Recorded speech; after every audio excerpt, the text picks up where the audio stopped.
Hello and welcome to Buffy and the Art of Story Season 7, a podcast that rewatches one episode of Buffy the Vampire Slayer at a time, looking at its story elements. Today we'll be talking about Season 7, Episode 4, Help, where a Sunnydale High student is sure she will die in a few days, and Buffy tries to save her. I am Lisa M. Lilly, author of the Awakening Supernatural Thriller series and the QC Davis Mysteries, and founder of writingasasecondcareer.com. Along with the recap of Help, I'll talk today about surprising the viewer with multiple endings, how the themes of Help foreshadow the themes of Season 7, foreshadowing or overshadowing, callbacks or rehashes, and what makes an opening scene compelling. As always, there'll be no spoilers except in the foreshadowing section at the end of the podcast, and I'll give you plenty of warning. Okay, let's dive into the Hellmouth. Help aired the first time on October 15, 2002. It was written by Rebecca Rand Kirshner and directed by Rick Rosenthal. The first scene, as it should, includes some opening conflict to draw the viewers into the story, but this opening has a little bit of introductory dialogue that doesn't have conflict in it. We see two people we don't know in a funeral home parlor. There is an open casket with a made-up corpse inside, and one compliments the other on doing a good job. Once those people leave, though, there is conflict. Buffy and Xander struggle out of closed caskets. They each have a flashlight and they grumble a bit. Xander complains about hiding over 30 minutes for one lousy vampire, and then he clarifies potential vampire. They're not even sure, but Buffy tells him one vampire at a time is the only way she knows how to do this. There's some banging from another coffin and they let Dawn out. She thinks there might be a child lock inside that one and goes on, I'm not the shortest one here. I don't know why I had to be in the kid coffin. As they study the corpse, they share how they are all feeling stressed. They're concerned about Willow and whether she'll be able to handle her magic, the looming danger, that dark force we've heard referred to, and Buffy is anxious about her first week talking to the students as a counselor, and she says, what if their problems are weird and tricky? Xander responds, I think you underestimate your familiarity with the world of weird and tricky. This is nice foreshadowing for the episode, which is both weird and tricky, because as I mentioned, we get those surprise endings.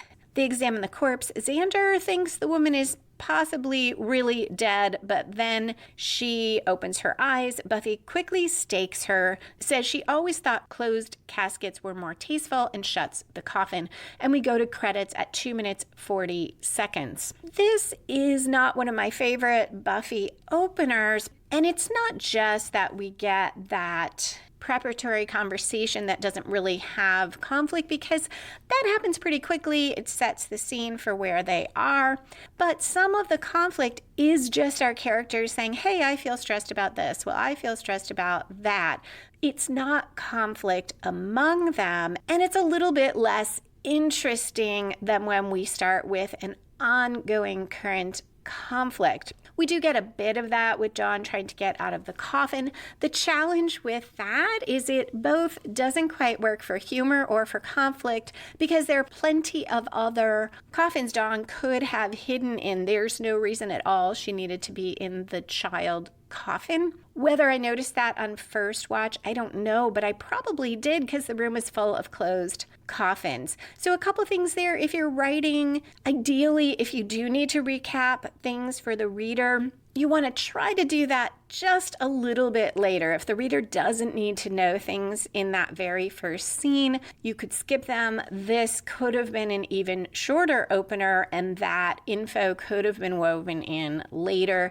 And if you're going to do a joke or conflict, make sure it works. If there had been only 3 other coffins there, the Dawn in the child coffin would have been both funny and created some conflict since she almost gets stuck in it. The opening, though, does have some thematic resonance. As I mentioned, there is the weird and tricky part and the idea of helping one person at a time or by slaying one vampire at a time. We return from the credits at 3 minutes 31 seconds at the high school.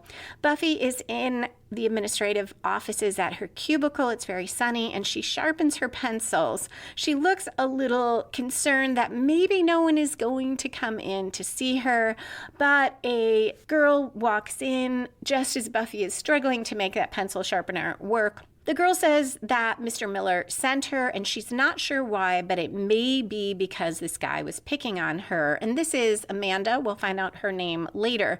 Now there are a series of clips of Buffy talking to the students, and it is not in chronological order because sometimes we cut away as we do now from Amanda, but we'll come back to her, though it is the same conversation. After the first Amanda moment, we cut to a boy in a hoodie who keeps saying he doesn't want to talk to Buffy, then to a blonde guy who kind of smirks a lot and says he chose to come to see her, and Buffy tries to figure out why. Is it school? Is it his parents? Then we cut back to Amanda. Normally somewhere around 10% through the episode or before that, we get a story spark or inciting incident that gets the main plot rolling. It's hard to find it here. We aren't going to see Cassie, the student Buffy tries to help, until quite a ways into the episode. So the best I can go with is it is simply Buffy seeing these students that more or less starts out the plot, but it does add a little bit of a feeling of lack of power of the episode because we get so far into it and don't know what it's about. On the other hand, it is a great way to show Buffy's work as a counselor and to give us a sense how she relates to the students, to set up who she is now that she's back in high school. And there's plenty of conflict with each student, and some of it is funny and fun. Buffy now tries to tell Amanda, that first girl, that bullies are really insecure. This is Buffy reaching here, and Amanda responds that she's really tired of everyone being so insecure, which I enjoy. Then the guy in the sweatshirt stares at Buffy again, saying nothing. We go back to the blonde guy who agrees the problem is his parents and alludes to a divorce, but then he accidentally admits that his parents are together and he's just bored. That's why he came to see her. Buffy sends him back to class. The scene cuts to Buffy again, close up, and she says, you need to show this bully that you're not going to take any more of his any guff. Amanda says, because that's what I did. I stuck up for myself. The other day after class, I jumped him in the parking lot and I slammed his stupid ass insecure face right into the pavement. Buffy says, you what? And Amanda says, I guess that's another reason Mr. Miller wanted me to see you. Do you think I should pound on him some more? This made me think of a friend who's a criminal defense attorney and how often he'll tell me stories where people either call up or their parent calls up and says something like, oh, my son got arrested last night. I don't know why. And then he'll start asking questions. Well, where did it happen? Oh, it happened in a park. Well, let's take a guess at why. Did someone get hurt? Oh, yeah, someone got hurt. And he'll say, well, did someone get shot? Yeah, someone got shot. Did someone get killed? Yes, someone got killed. Did your son have a gun? Yeah, he did have a gun. And then my friend will say, okay, I think I have an idea why he got arrested. It seems people have a lot of trouble with saying what it is, at the very least, that they are accused of doing. And it's easier to say, I don't know why this happened. So I love that we see this with the student here. Amanda claims she doesn't know why, and it takes a while for Buffy to get out of her. It's because she retaliated against this bully, which, yay, Amanda. 6 minutes, 8 seconds into the episode, Willow and Xander walk outside. They talk about how lucky these kids are to have Buffy looking out for them, something that was said in a previous episode, and that Buffy really needs to believe that. And Willow says something like Buffy is still stressed about the whole dropped out of college, not qualified thing. This conversation, on the one hand, is more of that repeating exposition and leaves me feeling that the writers did not think the viewers remembered anything from one episode to the next. But it does something else that is important, which is to shine a light on that idea of why does Buffy have this job? She is not qualified. It is Sunnydale High, where they let high school students serve as substitute teachers.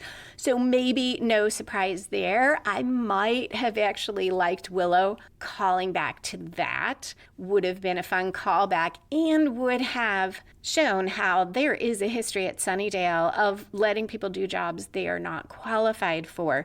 But here it's posed as if, oh, Buffy ought to just get over that. And I'm not entirely sure that's true. Buffy probably should be concerned about that, though she ends up doing a good job. They now talk about the stress of whatever dark force is out there. So that's here, and not knowing what it is and how bad and scary it is. And there is a little more lampshading, that idea of showing something that maybe the viewers are wondering about or not happy with, because Xander says, from beneath you, it devours. It's not the friendliest jingle, is it? It's no I like Ike or milk, it does a body good. While he is saying it's ominous versus fun and friendly, it also goes to that question that maybe viewers other than me raised of from beneath you it devours just doesn't have that much of a ring to it. Willow agrees about the slogan, but says it's going to be really bad. So we have a lot of this dark force is terrible. We've gotten a lot of that, yet we haven't gotten to see it do very much yet. I suspect the writers put this in here to suggest maybe what is going on with Cassie has to do with that dark force. And that will be another misdirect of sorts, because ultimately maybe there's some influence there, but it does not seem to be directly related. For me, though, all of this, it's really bad. There's this dark force. It's really dangerous. Leaves me feeling less afraid of it because we're told so often. So that is where I feel like maybe it's a little bit too much foreshadowing of what's to come in the season. Willow also is worried that she won't be able to help when it comes because she doesn't know what she'll do. Xander tries to reassure her and uses an example from carpentry in how you hold the hammer, and it's a balance of getting power with the hammer but controlling it by how you hold it. And Willow, initially dubious, says it is a pretty good analogy, but she adds she's less worried about hitting her own thumb and more worried about going all black-eyed Batty and bewitching the hammer into cracking her friends' heads open like coconuts.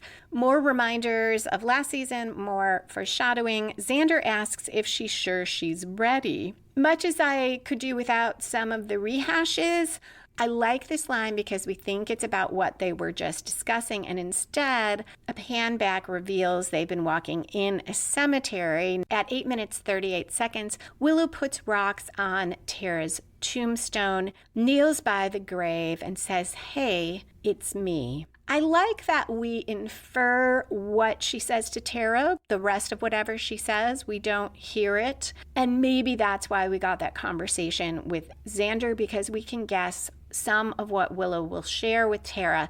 And that moment is very powerful. The rocks on the tombstone, as I understand it, that is a Jewish tradition, so it makes sense that Willow would do that. At 9 minutes 7 seconds, we're back to the guy in the sweatshirt who didn't want to talk, but he finally tells Buffy he's scared. He doesn't want to be left alone. His brother joined the Marines, and he is worried about him, but he also says his brother would smack him if he knew how messed up the student has become. He is so concerned about his brother getting blown up. At the same time, he insists he can't talk about it to his brother. So we're glad that at least he is talking to Buffy. It's a nice moment to show some progress. Then we get a bit of comedy. A guy in an orange sweatshirt named Josh tells Buffy, "I'm worried that I'm gay." Buffy says, "Okay, first of all, I think it's great that you would come and talk to me about this. And second of all, you should know that there's nothing shameful about being gay, nothing." And Josh says, "I know, it's just, I'm not positive. So I was thinking that, why don't you go on a date with me so I can be sure?" And he grins at Buffy. Buffy gives him a look, he grins at her, and she shuts her eyes and rubs her forehead.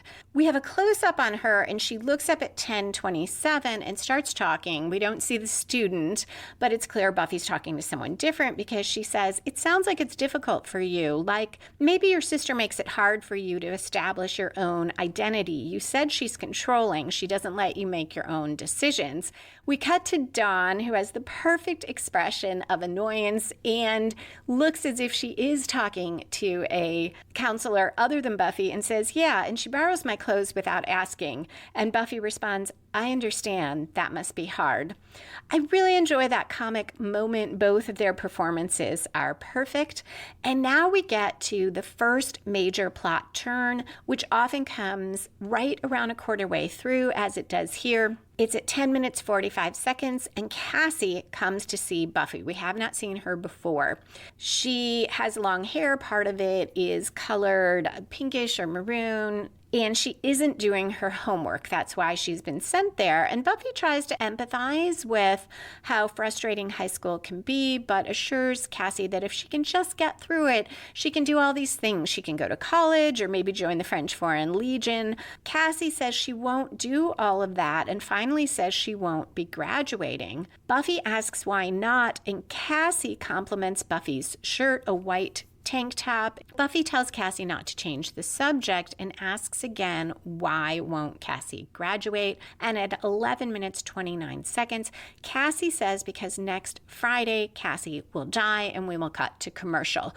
That is the moment, the exact moment of the churn. It comes from outside of Buffy, who is the protagonist, and that's the ideal thing. It comes from outside the protagonist and spins the story in a new direction and raises the stakes. The tone of the episode shifts here as well. It was a little more humorous, a little more fun, a little more glimpse into Buffy's life as the counselor, and now it turns much darker. If you are going to shift tone in a story, that one quarter turn is a great place to do it. Return from the commercial, Buffy keeps trying to get details, but Cassie doesn't know them. She reassures Buffy she's not going to hurt herself and no one has threatened her. She just knows some things. She doesn't know how or why. She just knows. She does add that she knows there will be a lot of coins, weird ones, and she knows Buffy will go somewhere dark underground and that Buffy will try to help, but she can't. Cassie leaves to go to trig class, but on the way out says again she likes Buffy's shirt and Buffy ought to wear a sweater so it doesn't get stained. Buffy goes into Principal Wood's office and he tells her she's done what she was supposed to do by reporting it to him. He tells her kids at this age are hurting, they're pissed off, sometimes they say awful things. And it feels like he is downplaying this. This is something that I think would be written somewhat differently today. Overall, I feel like Buffy holds up remarkably well for the age the show is, but now there is much more awareness both of concerns about suicide and concerns about students becoming violent. Principal Wood gives an example of his own life, saying that when he was in high school, he had a thing with this guy, a real bully. And he goes on, I kept telling everyone that he better sleep with one eye open because I was going to bust his ass. Well, I got suspended. Talk like that is taken pretty seriously where I come from. And now we get one of those things that does not hold up at all this long later because Buffy says the hood and Principal Wood says Beverly Hills, which is a hood. Buffy half laughs. Robin Wood is one of the only named people of color in the show. He is a black man and Buffy's the hood. I don't think that comment, I don't think a protagonist would make it, though it's clear Buffy is not trying to be offensive, but it would so definitely be offensive today that I don't think the writers would include that as a joke. I enjoy how Robin responds because it shines a light on what Buffy said, but the show doesn't see it as, well, that was pretty awful. Principal Wood now tells Buffy he was talking big because he was scared. Buffy points out that sometimes it's not just talk, referring to what Cassie is saying, and he reassures her they will take action every time something like this comes up. They tell the teachers, they search the lockers, but they can't search the students' brains.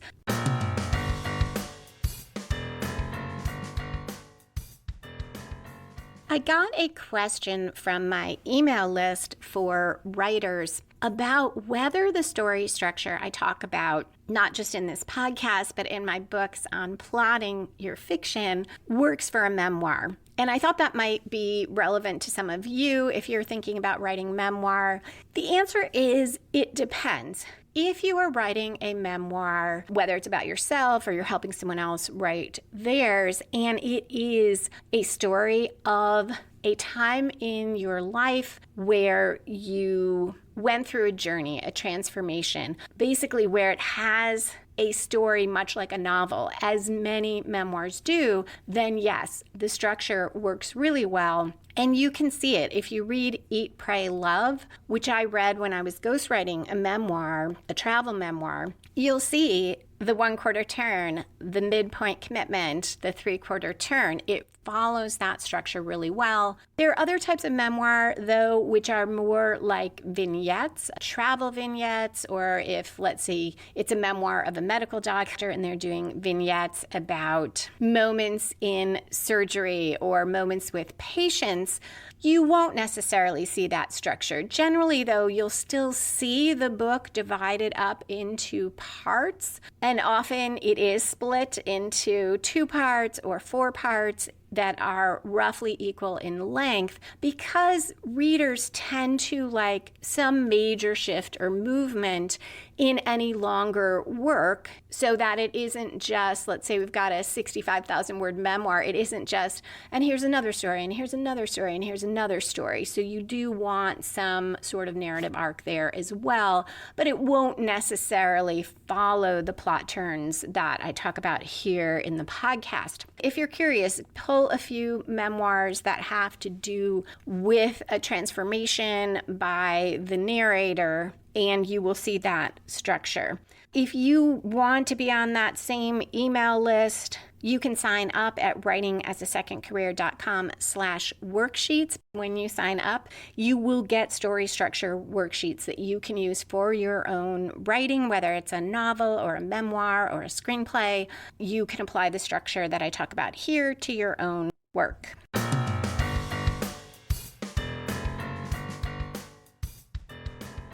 Buffy is adamant she needs to fix this. She doesn't usually get a heads up before someone dies. An interesting look into Buffy's brain, because yeah, of course she doesn't. She is coming in at the last moment, if she's lucky, when someone's being attacked, or she's fighting the vampire after the vampire or the demon or whatever it is has already done a lot of damage.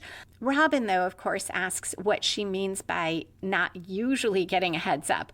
Buffy stutters in response. She says that she's sure it's not usual to get a chance to stop something like this. She steps toward his desk as she again says she has to make it better, and she trips a bit and spills coffee on her white shirt.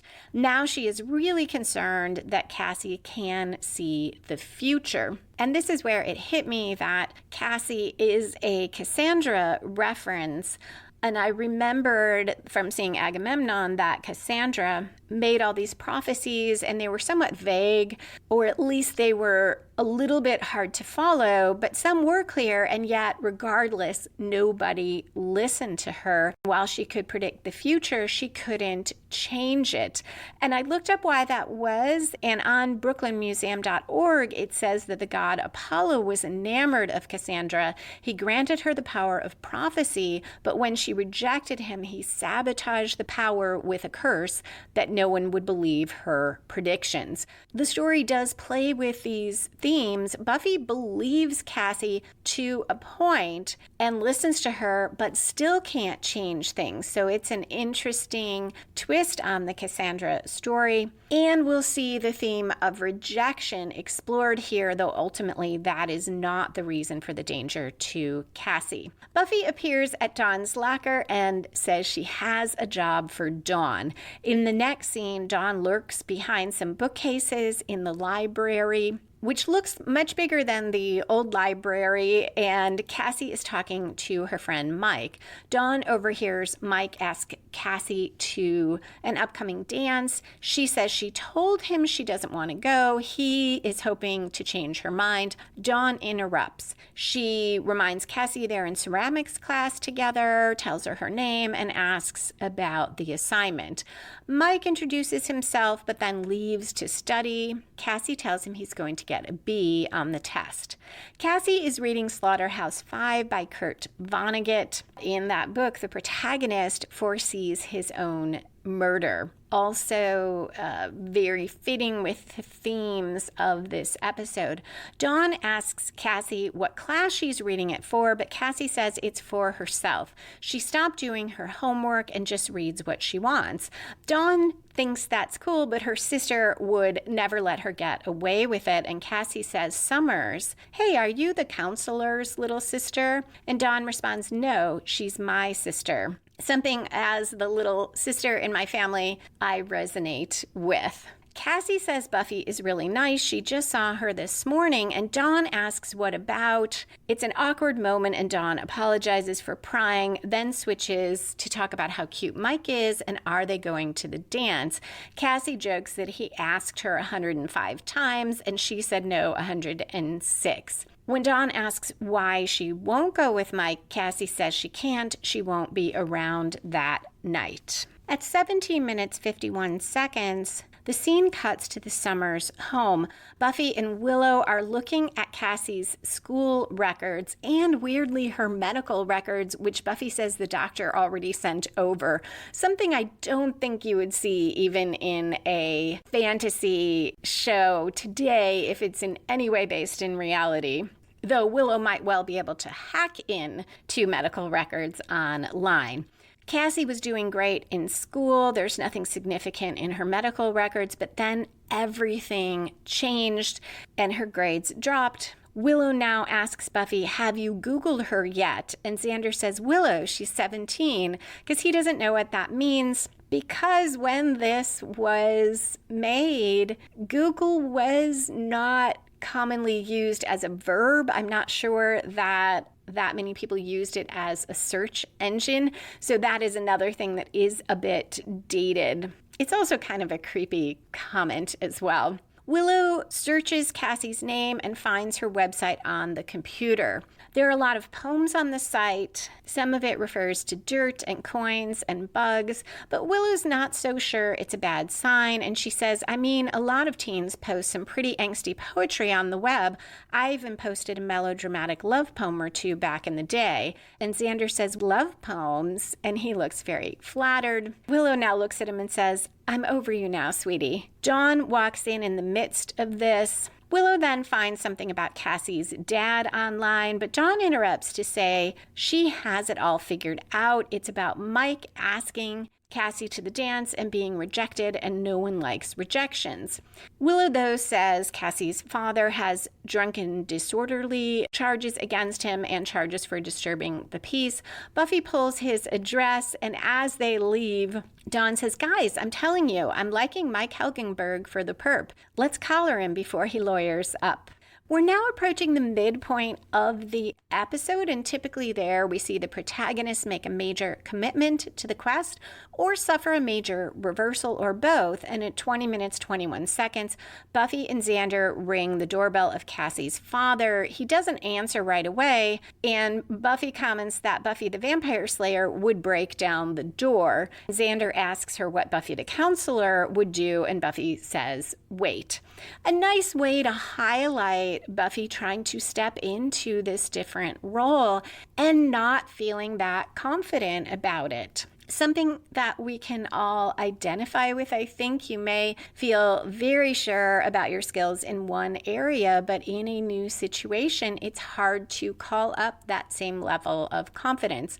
The father finally answers. Inside the house, he asks if Cassie screwed up her grades and says she's not that sharp. But Buffy tells him of the concerns about the charges against him and asks if he still drinks a lot, a question that's answered by all the bottles of alcohol around the place. And Buffy goes on that she's worried, or they're worried, that he'll drink too much and hurt Cassie. He gets really angry. He tells her he never hurt Cassie and asks if his ex put them up to this. And he says the ex is trying to take away the one weekend he has with Cassie a month. This is a bit of a reversal for Buffy, especially when she finds out that not only will Cassie not be with him that weekend, he won't see her before then. So he is not the cause of whatever is going to happen. And there was a bit of a commitment there, too, when Buffy went to this father's house, because I'm sure that's not really in the protocol for what she should be doing in her job description. And Principal Wood already told her he would do what needed to be done. So she made a bit of a commitment there, suffered a reversal. Cassie is waiting outside in the dark and tells them it's not her father. She thanks Buffy for trying and says she probably shouldn't have told Buffy anything. She again reassures them she is not going to hurt herself or kill herself after they raise it, and Buffy tells her to fight then, to try. She says Cassie doesn't sound like someone who wants to live. Cassie now gives a speech that sounds a little like Buffy's in Prophecy Girl, the last episode of season 1, where she says she does not want to die and she quits being a slayer. And Cassie says, you think I want this? You think I don't care? Believe me, I want to be here, do things. I want to graduate from high school and I want to go to the stupid winter formal. I have this friend and it would be fun to go with him, just to dance and hear lame music, to wear a silly dress and laugh and stuff. She sniffles a bit. There's a lot of things she'd like to do, and she lists ice skating at Rockefeller Center and seeing her cousins grow up. She wants to see how they turn out because they're really mean, and she thinks they're going to be fat. Another line I think that we would not see here with a character who's supposed to be sympathetic, and we wouldn't see our protagonist kind of laughing at that idea of how terrible it is for people to be fat. She also says she'd love to backpack across the country to fall in love, and she ends, but I won't. I just never will. Buffy tells her she will and asks her to share whatever she knows, but Cassie can't share anything else because she doesn't know anything else. Cassie just says there's something out there that is going to kill her. At 25 minutes, 10 seconds, a group of figures, I think we can tell they're students because we see one of their faces in red robes, gathers in a circle. It looks like they're somewhere in a basement room in the school. They have lit candles, and in the middle of a circle is a fire that's burning Cassie's photos, and we cut to a commercial. On return, it's a sunny day. Buffy is at her desk, and Robin Wood asks how she's doing. She says she didn't get much sleep. He says it's been a long week, and thank God it's Friday, and then can't believe he actually said that.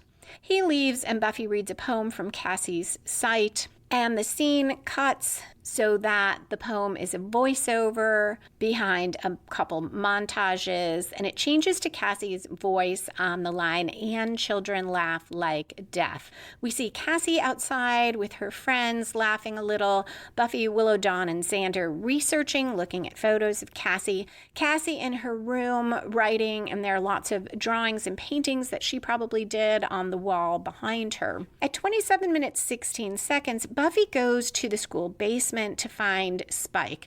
I struggled on first watch with why she did this. On this close watch, I think it's because Cassie says something out there is going to kill her. So that idea that it might be some sort of force. I don't doubt that Buffy might ask Spike, but it never felt exactly in line with the story. But I think it is because she's thinking, okay, maybe this relates to that dark force that we've gotten these warnings about, and maybe Spike is in touch with that given his raving and being under the influence of something himself. He is sitting completely still and doesn't move even when Buffy waves a hand in front of his eyes and then snaps her fingers. Finally, she asks him what he's doing, and Spike responds, "Nothing. If I don't move, if I don't think, if I don't listen to the voices, then I won't hurt much." Buffy then asks him about a girl who needs his help, and he says, "I can't hear you." Buffy asks if there's something evil in the school and demands to know if he knows anything. And he finally says, yes, there's evil down here,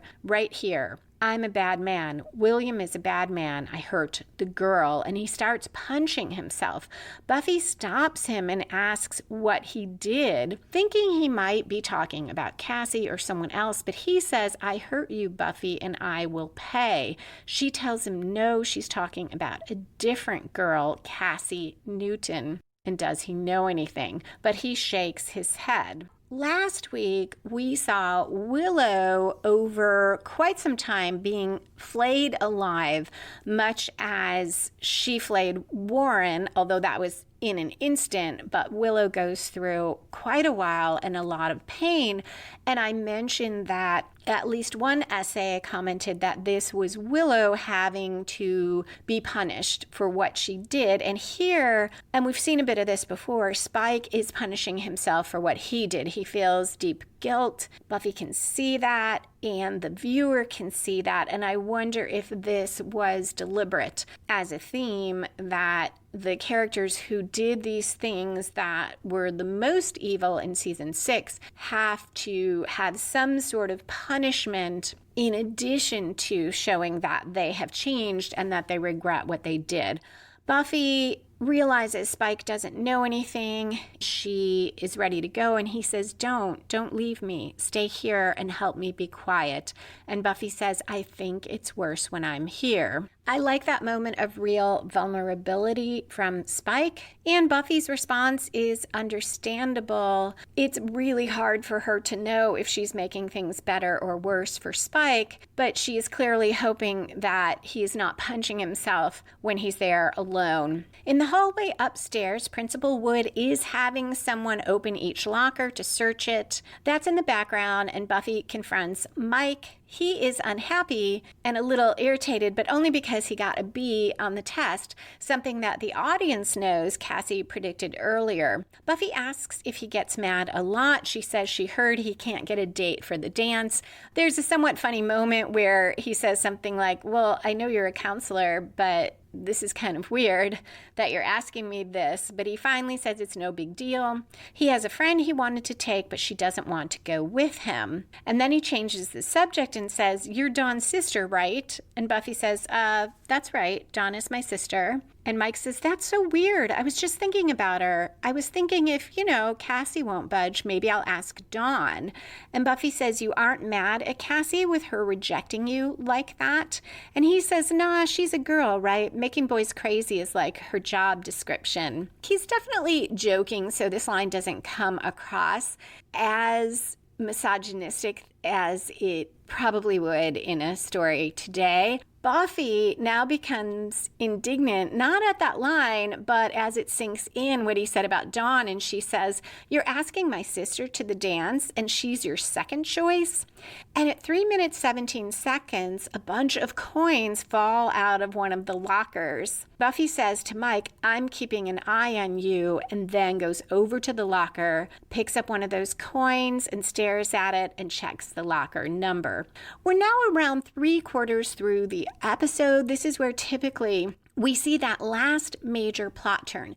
It should grow from the midpoint and spin the story in yet another new direction. Sometimes it further raises the stakes. Here, it's hard to say it comes from any sort of midpoint commitment, but it definitely comes partly from Buffy really pushing Robin Wood to do something, not just say, well, kids, they're struggling with all these things. The scene cuts to Buffy in her cubicle, and she asks a student we hadn't seen before, a boy whose locker is 281, the number the coins came out of, about the coins. He at first tries to avoid the questions. Buffy asks if he knows why she came back to Sunnydale High. She is seeming a little more threatening the more questions she asks, and the student says to creep me out. Buffy goes on about knowing what it's like to walk the halls of the high school alone, to not connect. Then she stands and says she'll connect with his face if he doesn't talk. And her manner includes enough of a threat that he takes her seriously. He doesn't assume that because she's a counselor, she won't hurt him.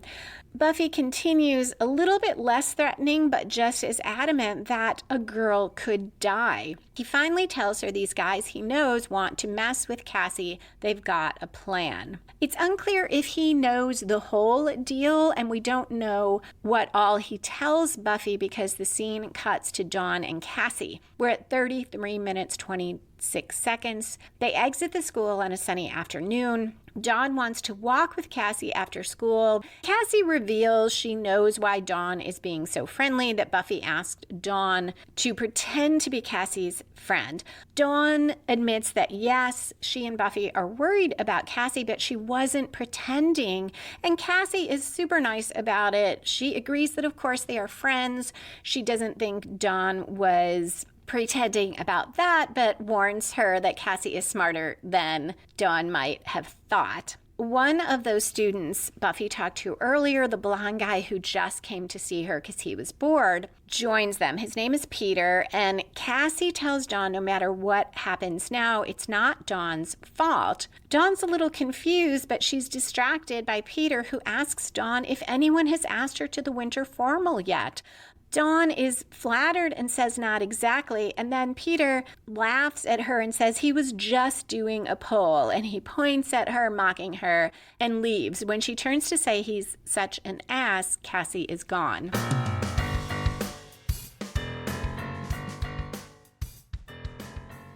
Speaking of the plot structure I use, I'm really excited because in my rewrite of my latest QC Davis mystery, I am in the fourth quarter of it. So I just passed the 3/4 turn. I use those points when I'm first drafting and when I'm revising. And when I'm revising is often where I'm shifting things around to make sure those points come at the 1/4, halfway, and 3/4 marks. And often I find that also helps me pinpoint exactly what that turn is and make it more powerful. I struggled a little to start this book because I needed a sort of way into it. The most recent QC Davis mystery, The Forgotten Man, involves Quill, the lead character, Quill Catherine Davis, investigating the cold case murder of her sister. The sister was killed before Quill was born, and Quill was named for her. So she has always felt like a replacement child who could never fill that gap, who could never be what her parents really wanted, because what they wanted was this sister back. And that has been in the background of all the books. And in The Forgotten Man, Quill finally investigates that. And I had thought that it might be the last book in the series for a while, but I already had ideas for the next one as I finished The Forgotten Man. But while I had the plot, I didn't know why it spoke to me. And ultimately, I realized there were subplots and themes still involving family. It wasn't as if all the family issues went away when Quill undertook this investigation about her sister, and I felt like that mimicked real life, where we often come back to the same issues again and again, and even if we think we've worked things out with the other people in our family, there are still echoes, and if things do change, as happens for Quill, we don't always like the changes. That's an example of how sometimes you might know your plot, but you need a theme that keeps you engaged as the writer. And that theme might or might not ultimately be super important in the story itself. The readers might never grab onto that particular theme, but it is what makes it close to your heart. If you want to check out the QC Davis Mysteries or my Awakening Supernatural Thriller series or the Buffy and the Art of Story books, you can find all of that at my author website, lisalilly.com. And before I go back to the podcast, a quick thank you to everyone who has rated or reviewed it, especially on iTunes, which helps more people find the show, and to all of you who regularly share it on social media. I really appreciate it.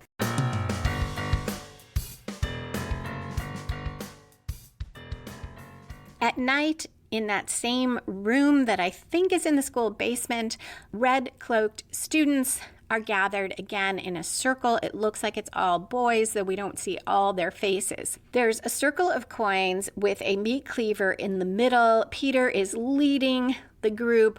One of the guys giggles because they're going to be rich. Peter asks another if the school is secure. They want to make sure no one's getting in or out. And another one says he set up a booby trap, which is the way that the episode plays fair with us about one of those surprise endings, because we have now told the viewers that there are booby traps. At 34 minutes 58 seconds, Peter drags Cassie, who is bound and gagged and I think maybe blindfolded, out from behind a cabinet, and he holds the meat cleaver at her throat and tells her she's the sacrifice. And it's not personal, it's just that she has this death chick vibe, so they all figure if she disappears, everyone will think she threw herself in a river somewhere. He starts a spell to raise a demon and ask for infinite riches. This is very much like season 3 Reptile Boy, except that was college frat boys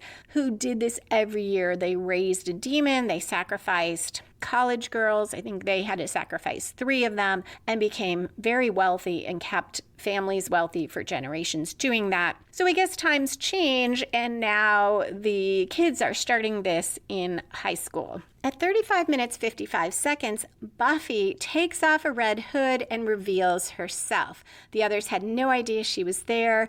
I couldn't help noticing she took her time about it. Peter had that meat cleaver at Cassie's throat for quite a while. That undercuts a little bit the story, or robs it of some of its power, because I don't believe Buffy would wait that long. She mocks the spell he did. Peter calls her a stupid bitch, and she kicks him in the face and says to him, "Do you know how lame this is? Bored teenage boys trying to raise up a demon. Sorry it didn't show. I bet it's because you forgot the boombox playing some heavy metal thing like Blue Clam Cult." I think that's the key to the raising of lame demons. But Peter points beyond her and says, "That lame demon?" And behind Buffy is a very large, skeletal, but strong-looking demon with horns, and we cut to a commercial. On return, Buffy fights the demon, but Cassie is still in great danger because Peter grabs the cleaver and Cassie.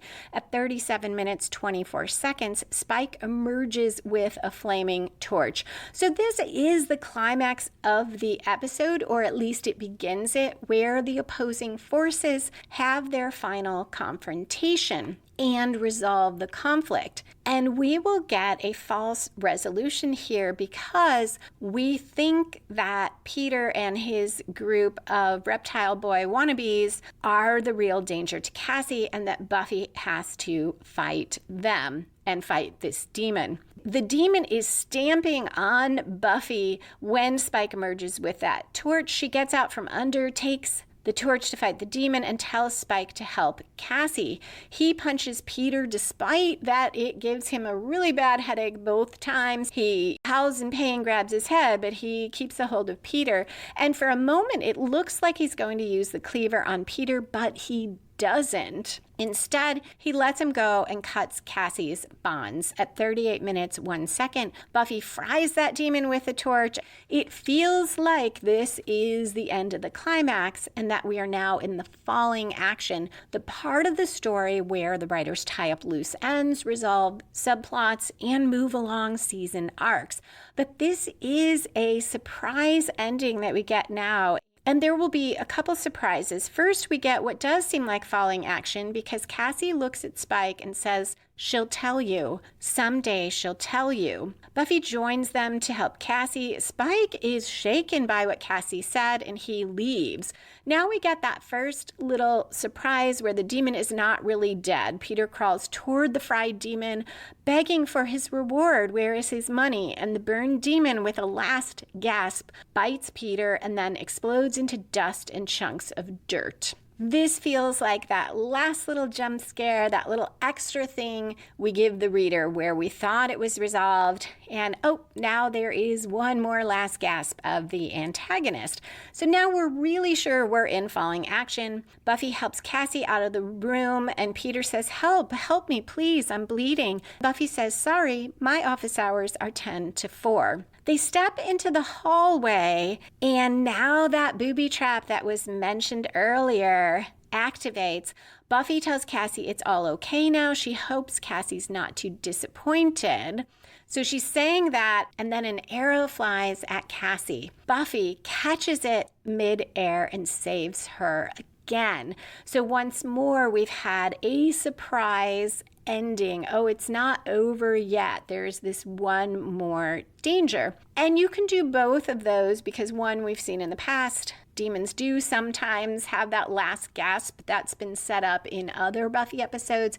And the idea of a booby trap was set up. And that's a great way to do a surprise without the reader or viewer feeling cheated or feeling like you are just randomly throwing things at them. Now we again think we're in falling action, and Buffy says, see, you can make a difference, because she has been insisting that Cassie should fight. And Cassie brushes Buffy's hair away from her face and says, and you will. And now we get the real final resolution, the end of the climax, because Cassie gasps and drops to the ground. She's dead. And Buffy, now in the real falling action, calls her name and crouches down on the floor with her. So ultimately, the real antagonist was not the boys or the demon. It was death itself, or fate, as our characters talk about, because we cut to the Summers' living room. Buffy tells the others she talked to Cassie's mom. The family had a history of heart irregularities, but she never told Cassie. And they're all sitting on the couch and the chairs, slumped, all very discouraged. Cassie really did not know what was going to kill her, just that she would die, and Buffy feels she failed. Dawn shakes her head. She's really upset, but she insists Buffy didn't fail. She listened and she tried.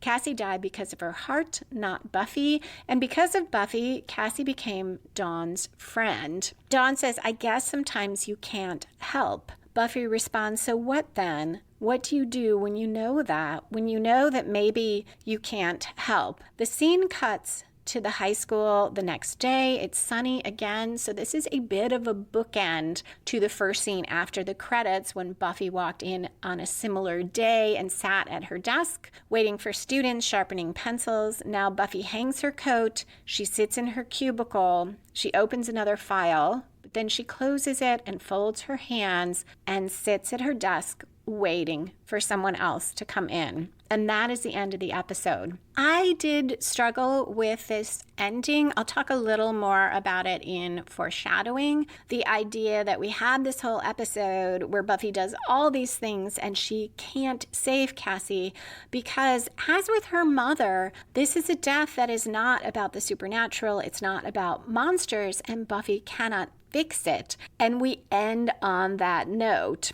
And I was not quite sure what to make of that. Podcast patron Melissa sent me an email. It was before I watched this, and she shared some things about her own experiences in her work and said sometimes you can't really help, not in the way you want to. And she says that she watched Help with a new set of eyes after experiencing that in her life, and goes on, what do you do when you can't help? You show up again, sharpen your pencil, and open yourself up to the next person who might need you. And I love that take on the episode, and it is part of what I think makes seasons 6 and 7 a show that is more about adulthood, because there is, for many of us in growing up, that belief that if you learn enough and you do the right thing and you work hard enough, you can surmount almost any obstacle. Some people learn much earlier that that is not true, but many of us are lucky enough to grow up and we face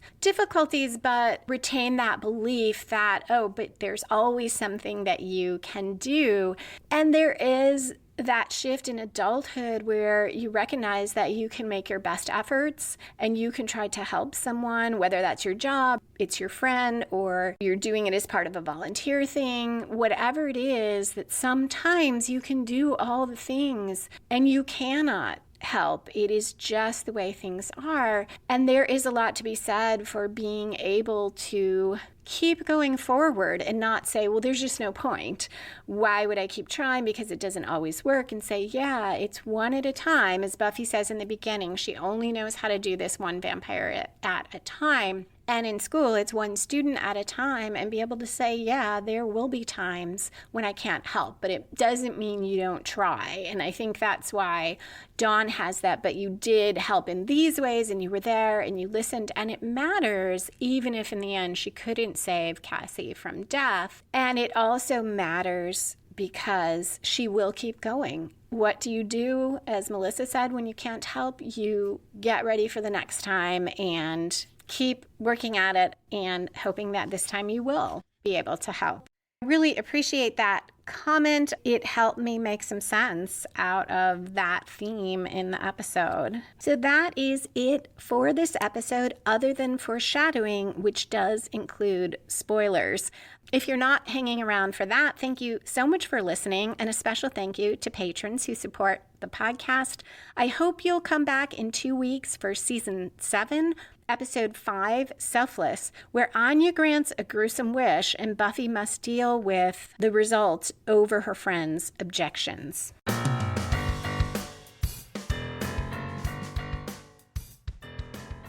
In the last episode, I included comments by friend of the podcast, Stephen Youngkin, where he noted how much is set up, particularly in lessons, that gives us the impression that the season will spend a lot of time revisiting the high school, that Dawn will be an intrinsic part of the plot, that her friends will matter. And none of that is the case. And this is another episode where we spend a lot of time setting up something that ultimately doesn't matter that much.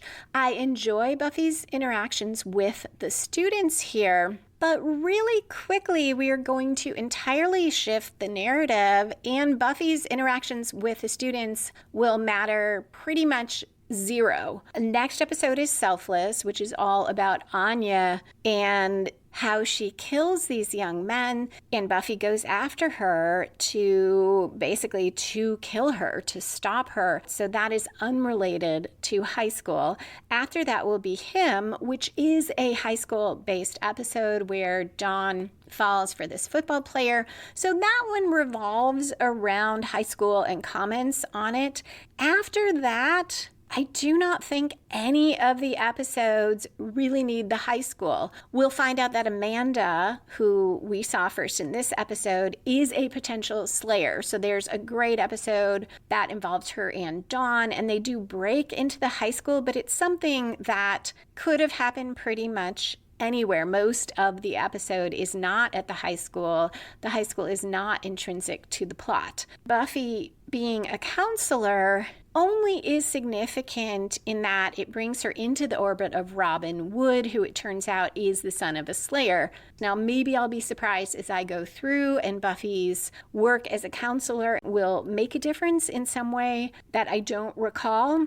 I've been trying to view the early episodes and maybe all the episodes as more of a season-long arc, that may be the reason I'm not seeing the kinds of plots that I enjoy where we have a solid plot for the episode, is because more and more the show is telling a longer form story. But if you look at it like that, then it really does call into question all that time that we are spending on things like the friends from episode 1 who never come back, and like Buffy's work as a counselor that don't make that much difference. The other thing about this episode is it does something that Stephen pointed out, and I'm pretty sure a friend of the show, Roberta Lipp, pointed out, that season 7 does a lot of rehashing of previous plots. And I feel like the writers see it as paying homages to the previous seasons, calling back to things the fans loved, as this one calls back to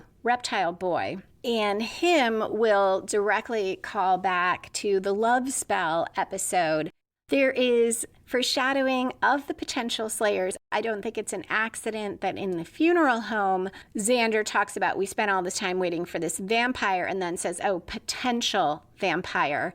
I think they wanted to get that word potential in there. As I said, we meet Amanda, who is a potential. And we don't just meet her. We find out this bully picks on her, and she waits and shoves him onto the ground, and he probably stopped bullying her. And this is a nice way to introduce this character and makes us think, okay, maybe when you're a potential slayer, you are a little more willing to physically confront people even who are bigger than you. So that is kind of fun. Cassie's comment to Spike that she'll tell you alludes to the very last episode where Buffy tells Spike she loves him, as does probably Cassie's comment that Buffy will go underground. Buffy goes underground a number of times, not just the school basement, but beneath the ground where there is the seal. That may be in the school basement, but it's clearly underground to open the seal. And then again in the last episode, all those Turrican vampires come out. So Cassie seems to be alluding to that, and to that Buffy will make a difference. This theme of the episode, that you can't always help, foreshadows some themes of the season. Buffy will say later, and it will be used against her, that she cannot save all the potentials. And she will struggle with the idea of, you go into battle and you will lose some soldiers, that you cannot save everyone. And thematically, that is very important that we signal that early on. So while I have some issues about all the time spent on Buffy's counseling, I do like seeing that very early we've raised this idea that no matter how hard Buffy or anyone on the good guy's side tries, there are going to be people that can't be saved. Going back to the Reptile Boy comparison, I suspect that too was deliberate, not just to nod to a past episode, but because in Selfless, the very next episode, Anya is going to slaughter a bunch of frat boys. And I feel like here we are reminding the audience that in this universe, the frat guys are pretty much always evil, and they get their power and good looks and money by doing things like killing girls and raising demons, so that when Anya then slaughters a bunch of them based on a wish that a female college student makes, yes, we are deeply disturbed. It's a disturbing scene. Anya is devastated. The girl is devastated.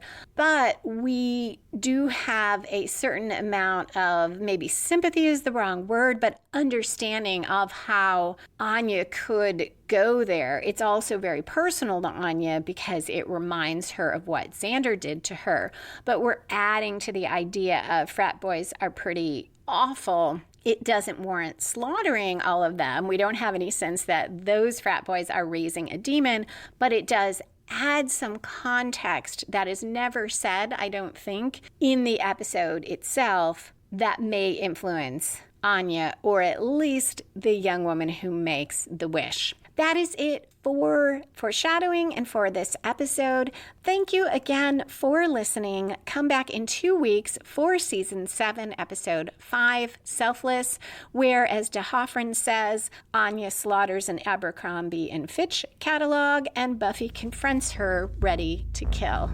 You can find back episodes of Buffy and the Art of Story, as well as the Buffy and the Art of Story books and all my fiction at lisalily.com. To support the podcast, hear extra bonus content, and get each regular episode a few days early, join the Patreon community at patreon.com/Lisa M. Lilly. That's Lisa, M as in Marie, Lilly, for as little as $1 a month. Music for this episode was written and performed by Robert Newcastle. Buffy and the Art of Story is a production of Spiny Woman, LLC. Copyright 2024. All rights reserved.